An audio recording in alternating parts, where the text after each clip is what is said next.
And welcome to another episode of Behind the Gate with Scott and Kate. Unfortunately, Kate can't be with us tonight, so Scott Waddell here flying solo. And we'd like to thank our sponsor once again, Elm Grove Farms. And don't forget, when you're watching this podcast, to subscribe to our channel and watch all 14 episodes. Of course, you will be notified when a new episode, like the one we're going to do here in a minute, comes online, and you'll never miss an episode. So some other sponsorship news. We have a new sponsor coming on board quickly here with 12 Company Fire and Command out of Nova Scotia. They're going to be joining us. And also a brand new one, Denmark Acre Standardbred Racing and Breeding Farm. They've signed on as well for some later episodes. So very, very excited about that. But we're going to get right into it here with a special guest tonight.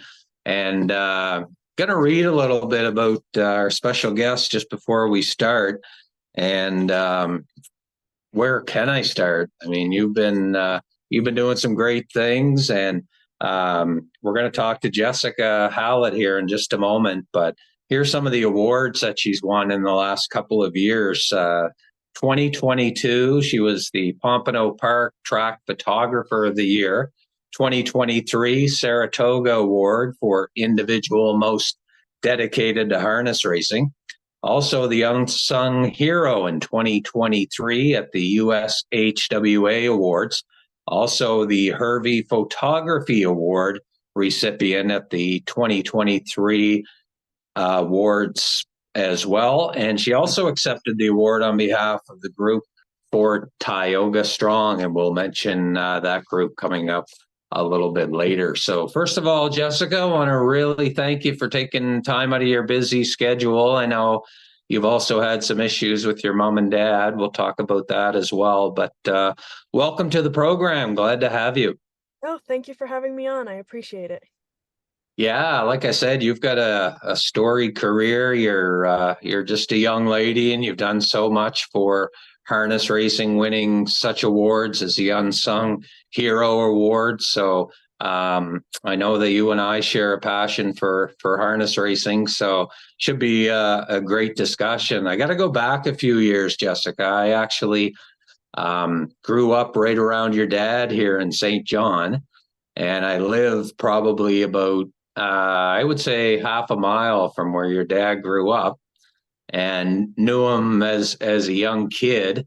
And of course, your dad being John Hallett, and he took off early on in his career and joined Wally Hennessy. And you wrote a neat little story about the connection between your dad and Wally. So could you tell us a little bit about that? I know the story gained some great recognition for yourself.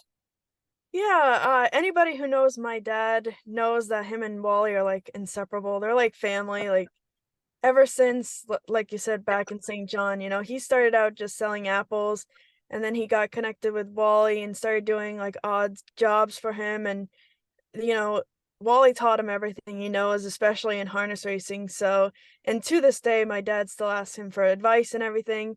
And it was kind of an interesting story because, harness racing really is a family sport.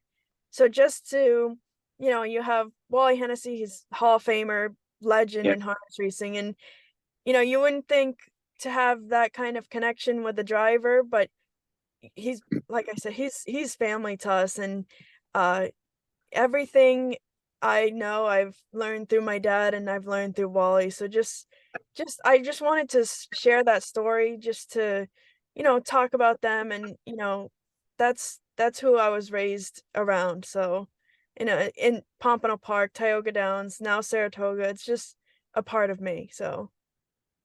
Yeah, Wally's been such an ambassador for the sport here for Atlantic Canada, being from Prince Edward Island, of course. And back when he first got his start here at Exhibition Park Raceway and got the stable going here, and your dad was working for him.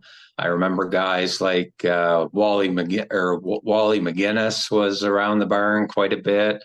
And he's retired now over in Prince Edward Island, but your dad knows him quite well.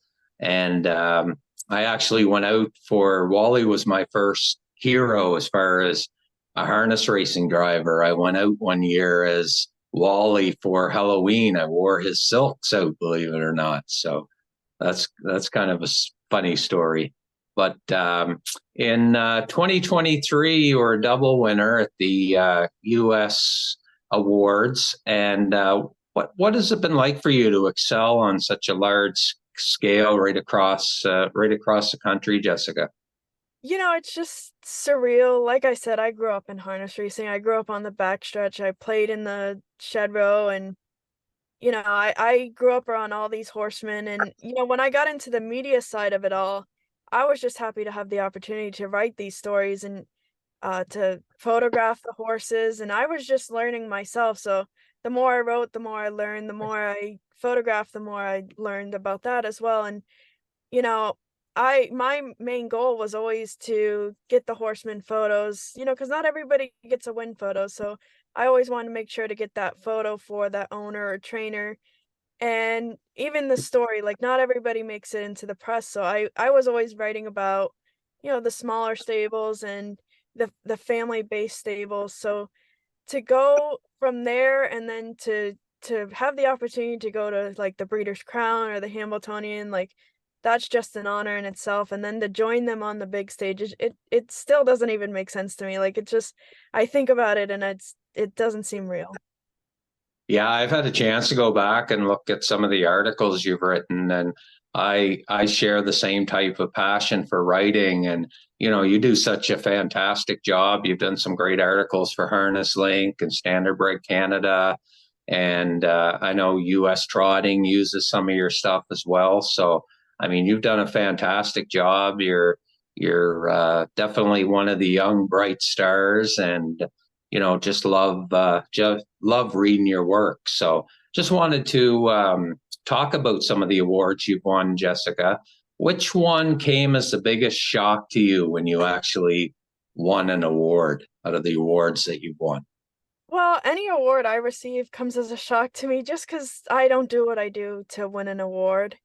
But I Yeah. would say last year, when it came out as a double award winner for the breakthrough and the unsung hero, I was not expecting the unsung hero at all. Like, cause I don't see myself as such, and I know it's circled around the Tioga Downs, the fire, and you know, to come out with an award for that first, at first, like I felt really guilty because I was like, I genuinely did not do that for an award, and I just wanted to tell the horses stories. I wanted to do for the horsemen, something that I could do, like, because there was nothing else to do.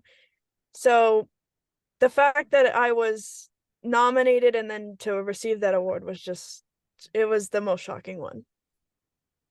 Yeah, no, that's fabulous. And I know what you mean. Like I do some writing, of course, for our Facebook page, and I've done some writing in the past for some media outlets. And you don't go in there thinking that you're going to win anything for doing it. You just love doing it. And I think both you and I share that same passion for sure.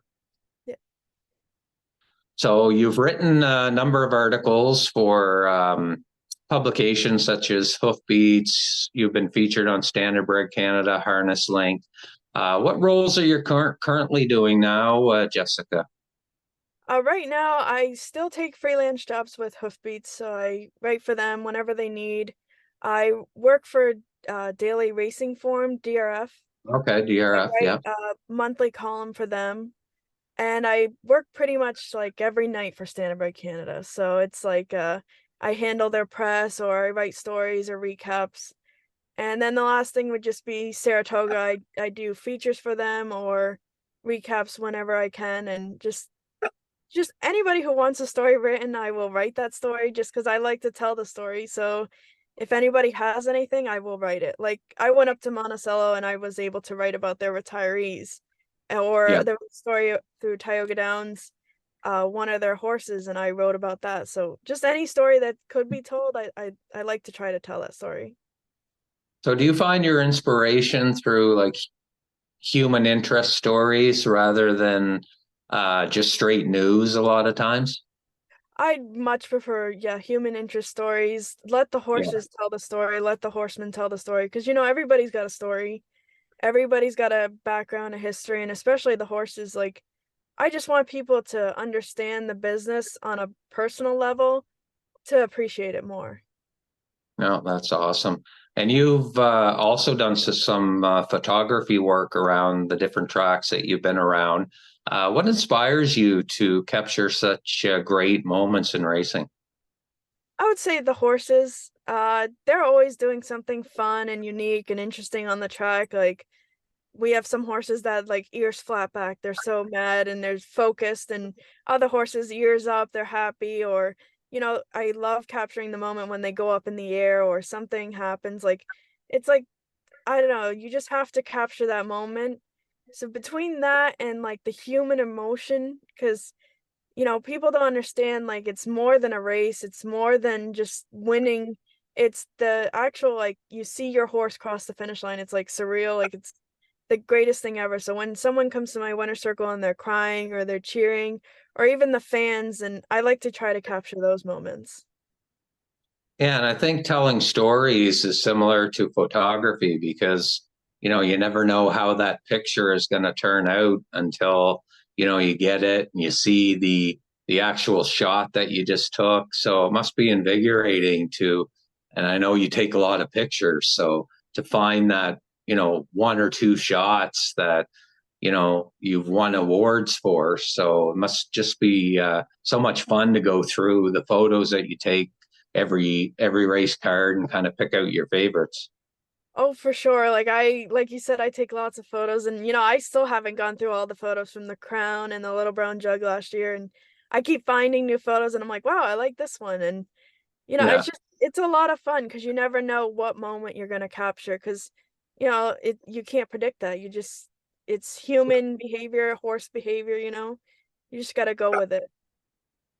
And we're going to talk a little bit about females in harness racing, which I think has been um, increased spotlight over the last few years. And one example of that is Melissa Keith was recently um, named the full-time announcer for Rito Carlton in Ottawa, and it's the first time that a woman has ever secured such a position. So, how do you feel something like that is important in increasing the roles of you ladies in different capacities in harness racing?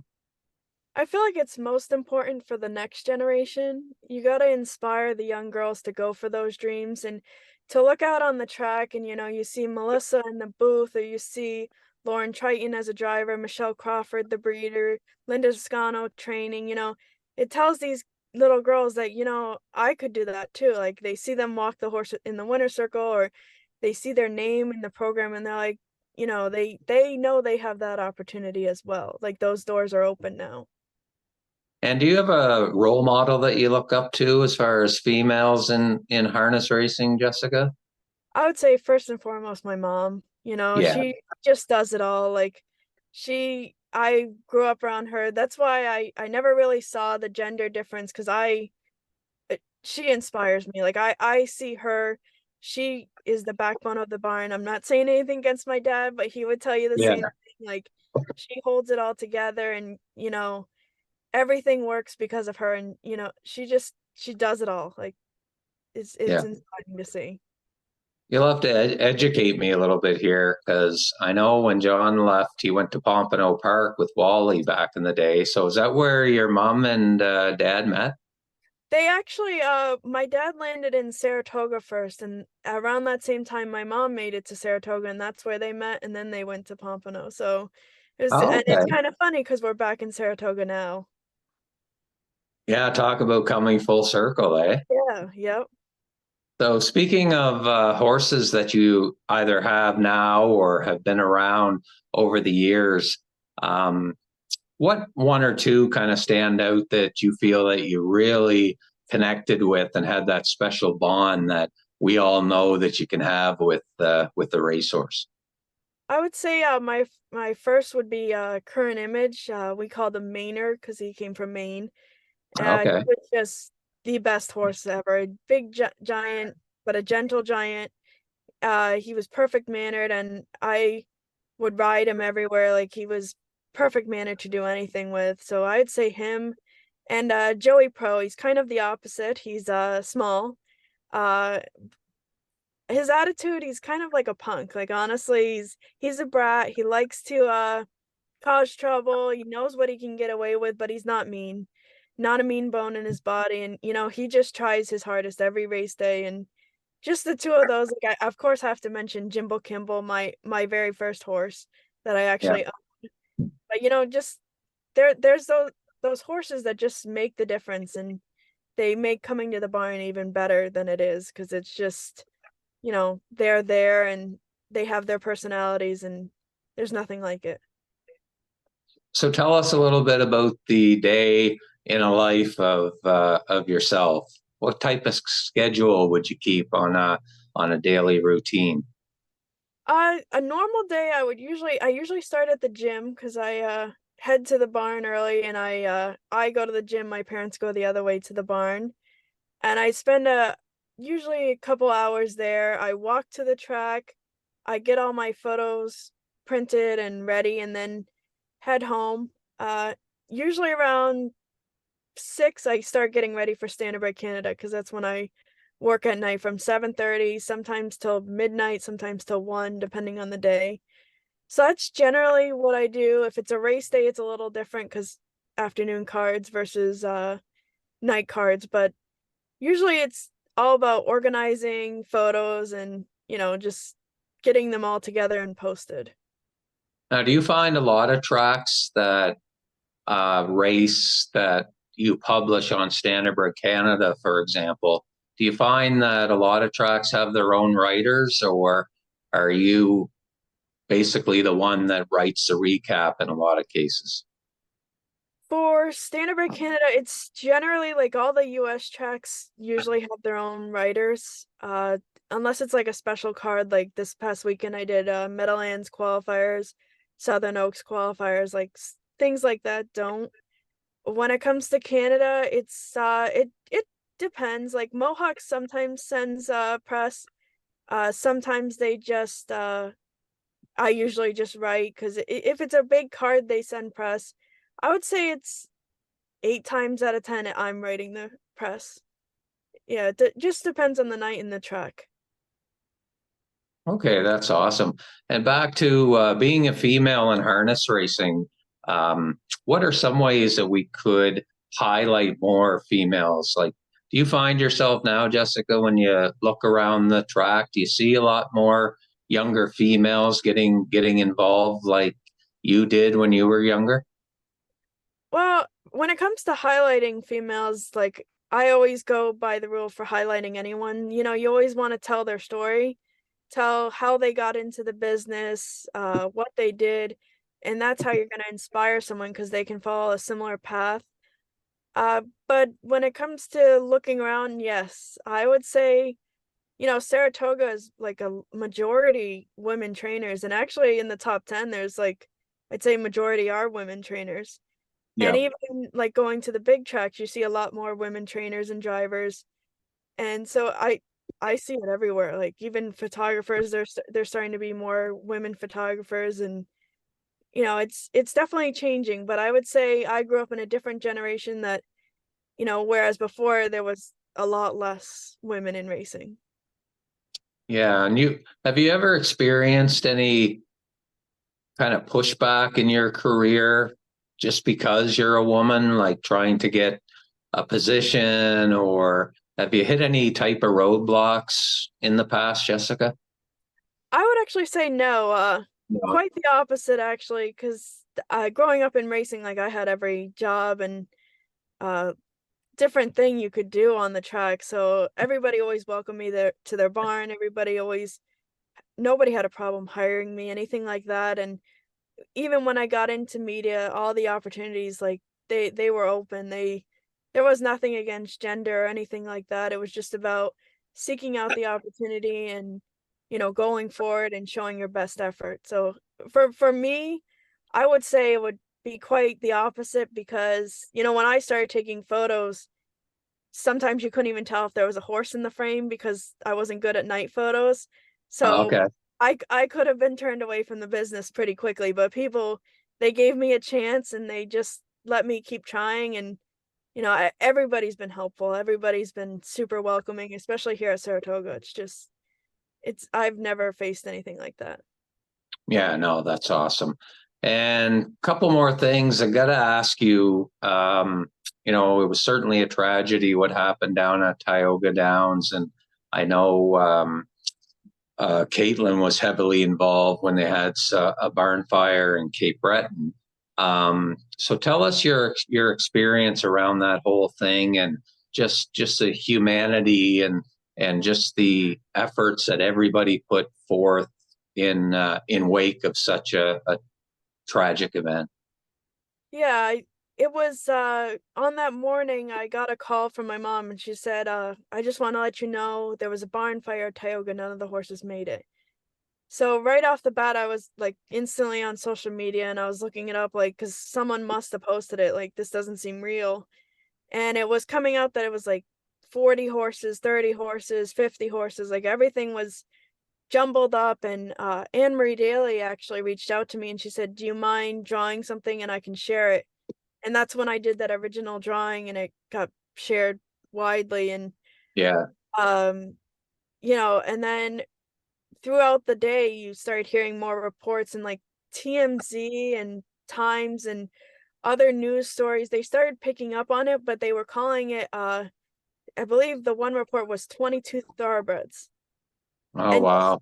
just seeing that in the news, like, first of all, they got their breed wrong, and people were like, actually arguing. They're like, who cares what the breed was? It was a horse.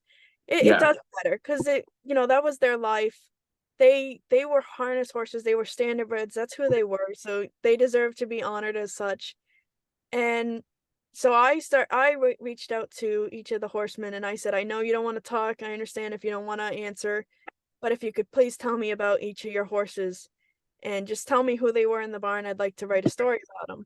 So yeah, within the 2 days, they all got back to me, and it was hard. Like, some of them, yeah, I talked to them on the phone, and they were just breaking down, crying, and it was the hardest thing I ever had to listen to because they're family. The horses, they're our whole world. So I couldn't even imagine it happening, and I put myself in their shoes, and it was just unbearable.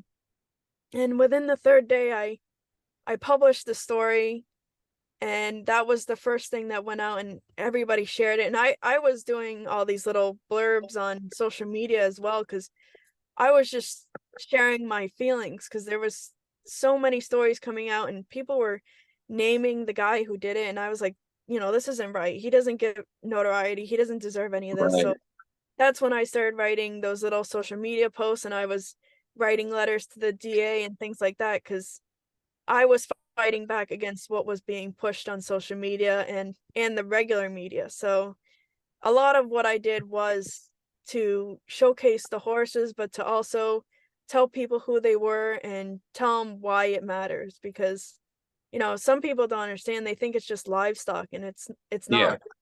Like, it's just, yeah, yeah, just everything. And then I drew the horses so people could put a face to the name, and uh the whole story came together. And another story came out in Trot about, like, a more in depth about the horsemen and what's going to happen next and everything. So yeah. it was just about moving through the grieving process with the horsemen. Yeah, and I don't know if your dad ever told you there was a fire in St. John as well that took the lives of a few horses back quite a few years ago. And I don't remember there being such an outpouring of affection that I witnessed with Tioga. It just seemed to really resonate, like you say, with people even outside of people that don't know much about horse racing. Really, empathized with what had happened.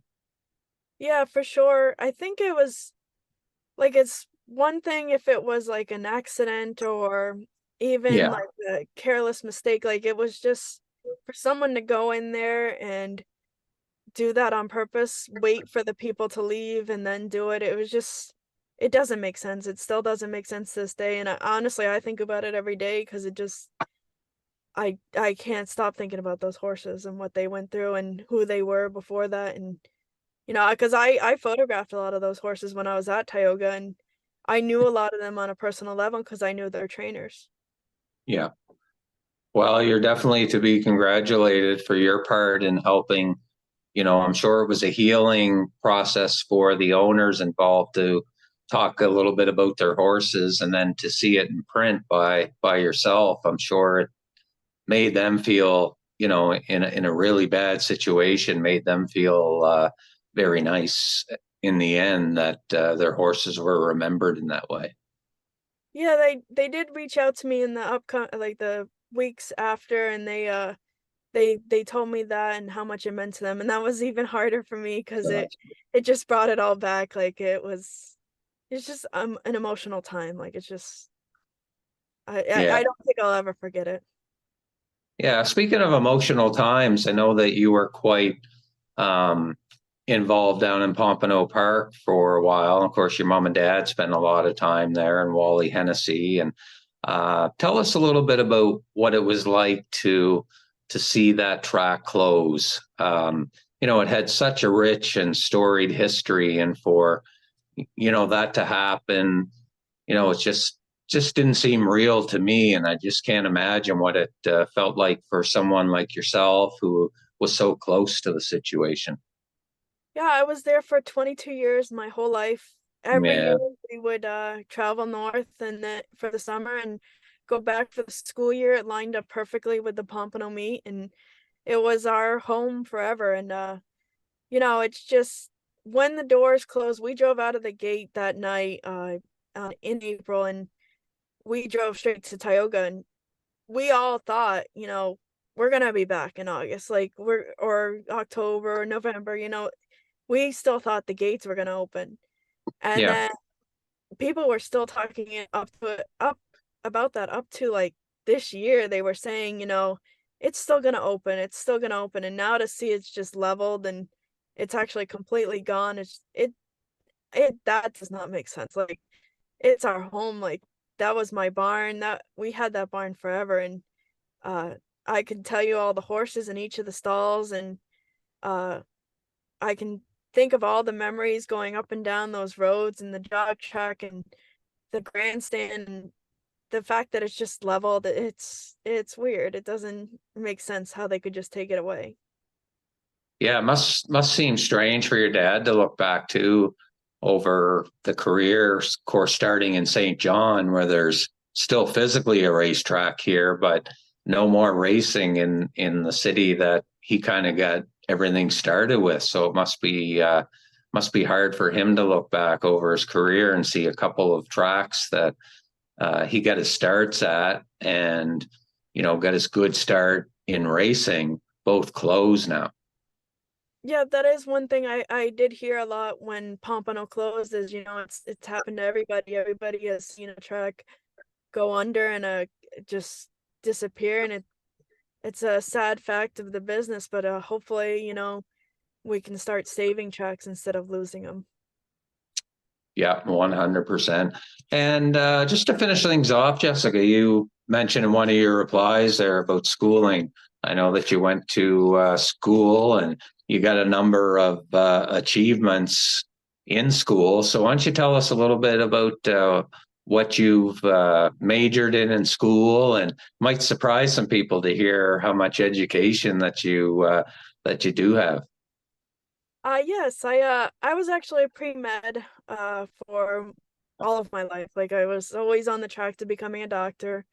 Yeah, I majored in behavioral neuroscience and biology, and then I had four minors in pharmaceutical sciences, honors, pre-med or pre-health, and one other that I can't think of right now, but yeah, just I was always on the science track, so I've never taken an art course or anything like that. And when COVID hit, everything kind of shuffled around, and it was actually hard to get a medical job. And when I was going back to Florida in 2021, I had a job lined up. It was like $14 an hour, and it was about a half hour away from home.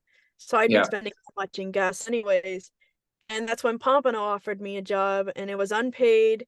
It was commission based only, and you know, yeah. it, I could tell you some of the things about it. Like the winter circle was like half a mile away from the finish line. So it was like, and I didn't Oh, really have a camera or background in photography. So when that came up, it was like completely derailed from what my pre-med. So I took the opportunity because the medical job wasn't that great either.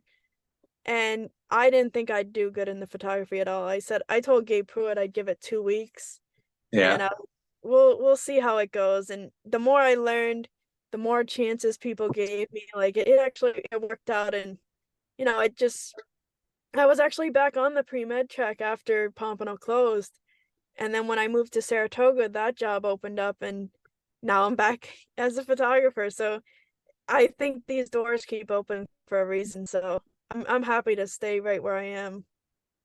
Yeah, I was going to ask you if you had any future plans to go back in the healthcare field or anything like that, or are you going to ride out harness racing for as long as it would take you? Because I know that either path you choose, you're certainly going to be successful. I think I'm gonna ride out with harness racing and see where it takes Uh, me. I yeah. have those degrees and I can always go back to becoming a doctor anytime I want, but for right now I love where I am, and I work outside all day, and sometimes the weather doesn't always cooperate, but it's still worth it every day when I get to see horses and work with them, and the people are always great, and Saratoga here is just wonderful in itself. So I couldn't be happier. No, that's awesome. And one more thing, got to ask you about your mom and dad. I know they recently had some health scares. Your dad had some, I think it was his appendix. I had mine out last year, so I know what that's like. But kind of update people watching how your mom and dad are doing. My mom's good. She keeps trying to get to the barn even though she's not supposed to. Yeah, yeah. She just had a major spinal surgery for because she has drop foot, so she's actually been in pain for the last 5 years. Still goes to Uh, the barn every day, still works for the horses. Nothing stops her, nothing slows her down, but I take the car now so she can't leave the house. So that's the only thing preventing her from getting to the barn and actually working again. My dad, he got out of the hospital after his appendectomy at 12. He was back in the barn at 12:10. I He know. didn't listen to any of the doctor's orders. He just went right back to the barn. He was in the paddock an hour later. Every single person who came to the winter circle was like, "Hey, your dad's in the paddock?" I was like, "Yeah, I Yeah. kind of figured." So they're both doing well. He's pushing the boundaries, but horseman, you can't do anything about it. Can't keep him down. He's a maritimer too, so I got a saying that maritimers are tougher than a $2 steak. So I Yeah. know that he's one tough cookie. So have you ever been to St. John yourself, where your dad's from here? My dad says I have when I was younger, but I honestly don't remember it. I'm hoping to get back. My mom and I have like a whole Canadian tour that we Oh, want to awesome. do. Like I have a bucket list of all the things I want to do, and you know, I'm hoping to get that achieved this year.